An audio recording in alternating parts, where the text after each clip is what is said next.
ধন্য হয়েছি কোরাপুট মাটি পাই তার মিঠা ছুঁয়া, পাই তার মিঠা ছুঁয়া। এ মাটি রসিয়ে গর্ব গরব, এ মাটি রসিয়ে গর্ব গরব, রখিছিলে মাটিতে পণ ফিরিঙ্গি শাসন হটাইবে করে বড়ে, হটাইবে করে বড়ে। বীর দর্পে হাসি চড়িছিল ফাঁসি, বীর দর্পে হাসি চড়িছিল ফাঁসি, মাটি হেলা হতবাক সে লম্বন নায়ক। সে আজ বড় পাহাড় জঙ্গল ଏ ସବୁ ଆମର ସେ ସବୁ ଆମ ଅଧିକାର କୌଣସି ପରିସ୍ଥିତିରେ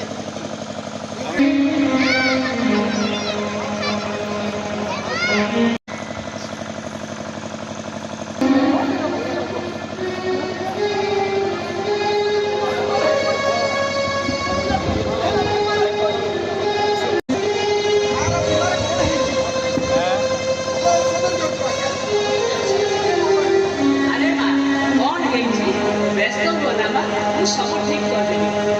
देखिए कौन है देखा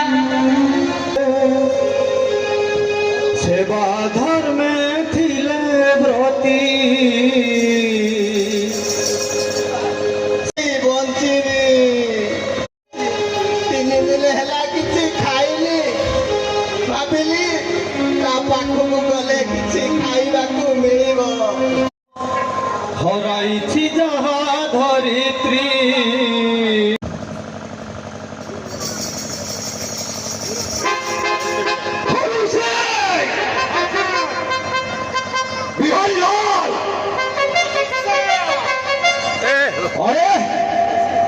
What is the present situation of Odisha?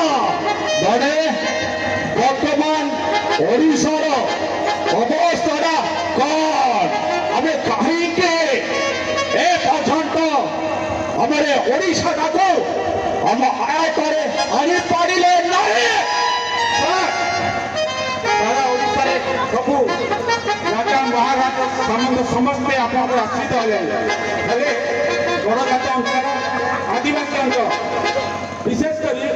ବିଶେଷ କରି ଦକ୍ଷିଣ ପଶ୍ଚିମ ଅଞ୍ଚଳର ଆଦିବାସୀମାନେ ଆନ୍ଦୋଳନ ଯୋଉଠି ସାର୍ ଆନ୍ଦୋଳନ ଯୋଉଠି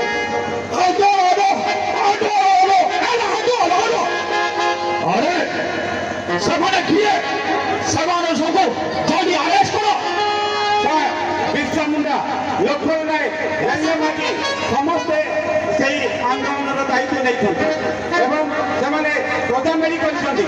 ପ୍ରଜାମେଳି କରି ସେମାନେ ଆଦିବାସୀ ମାନେ ଧମତିର ଧରି ଆମମାନଙ୍କୁ ମାରି ଆସୁଛନ୍ତି। ସେମାନଙ୍କୁ ଆମେ ଏତେ ସହଜରେ ଆନ୍ଦୋଳନକୁ ସ୍ଥଗିତ କରିପାରିବା ନାହିଁ, ଆନ୍ଦୋଳନକୁ ସ୍ଥଗିତ କରିପାରିବା ନାହିଁ।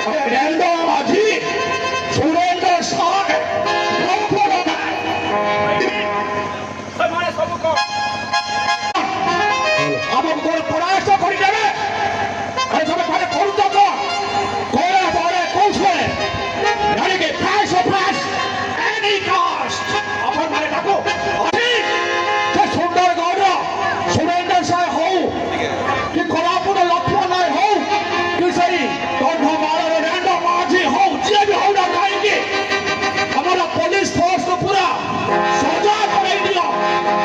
on, come on, come on.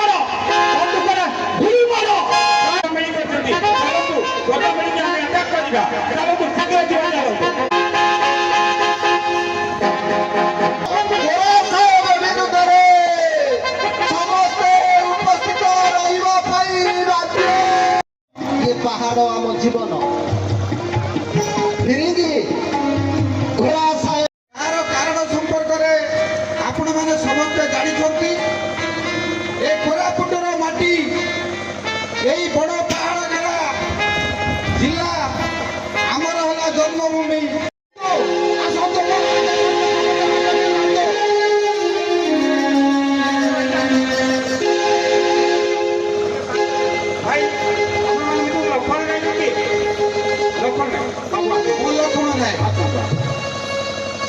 ଆପଣମାନଙ୍କ ଲୋକମାନଙ୍କୁ ଟିକେ ଶାନ୍ତ ହେବା ପାଇଁ କହିବେ ଏ ଆନ୍ଦୋଳନକୁ ବନ୍ଦ କରିଦିଅନ୍ତୁ କାହିଁକି ନା ଆମର ସୁବେଦାରଙ୍କର ଆଦେଶ ଅଛି ଯଦି ଏ ଆନ୍ଦୋଳନକୁ ବନ୍ଦ ନ କରାଯାଏ ତାହେଲେ ହୁଏତ ଆପଣମାନଙ୍କୁ ଜେଲ୍ ହେଇପାରେ ଆପଣମାନଙ୍କୁ ଫାଶୀ ମଧ୍ୟ ଚଢ଼ିପାରନ୍ତି ତେଣୁ ଆପଣ କୁହନ୍ତୁ ସେମାନଙ୍କୁ ସମସ୍ତଙ୍କୁ ଏ ଆନ୍ଦୋଳନକୁ ବନ୍ଦ କରିବା ନା ନା ବନ୍ଦ ହୋଇନାହିଁ ରୁହନ୍ତୁ ଭାଇମାନେ ମୁଁ ସେମାନଙ୍କ ସହିତ କଥା ହଉଛି ପୋଲିସ ଆଜ୍ଞା ମୁଁ ଆପଣଙ୍କୁ ଜଣେଇଦେବା ପାଇଁ ଚାହୁଁଛି ଏ ଅଞ୍ଚଳ ହଉଛି ଆମର ଆମେ ଏ ଅଞ୍ଚଳର ଦାୟାଦ ଆମର ଏ ହେଲା ଜନ୍ମମାଟି ଆମେ ଏହାକୁ କାହାରି କରାୟତ ହେବା ପାଇଁ ଦେବୁ ନାହିଁ ଏଇଟା ତମ ସୁବେଦାରଙ୍କୁ ଜଣେଇ ଦିଅ ଆପଣମାନେ ମୋ ପଛରେ ରୁହନ୍ତୁ ମୁଁ ସେମାନଙ୍କର ସାମ୍ନା କରୁଛି ଆସନ୍ତୁ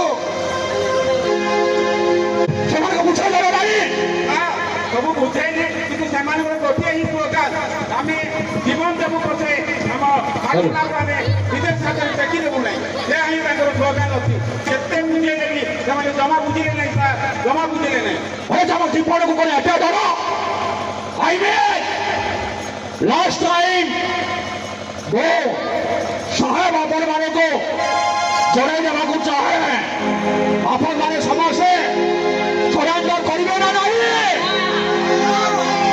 सरेंडर करिवे ना नहीं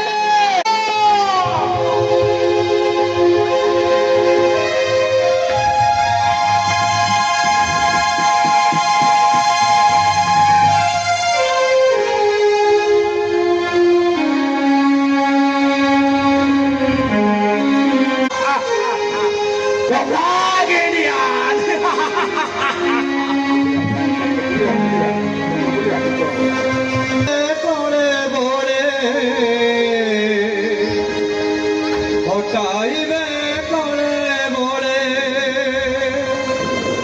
কথা ଥିଲା ତାଙ୍କ ବନ୍ଧୁକର ଗୁଳି ଭୟ ତନାଟିଳେ ଶତ୍ରୁକୁ ନ ଡରି ପ୍ରଜା ମେଳି କରି ମରଣକୁ ନାହିଁ ଦଗ ସେ ଲକ୍ଷ୍ମଣ ନାୟକ ସେ Lakshman Nayak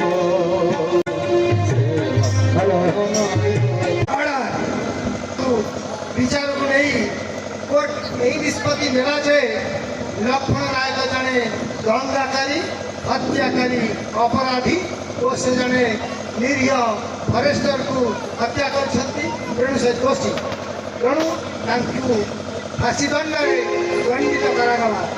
court is action today.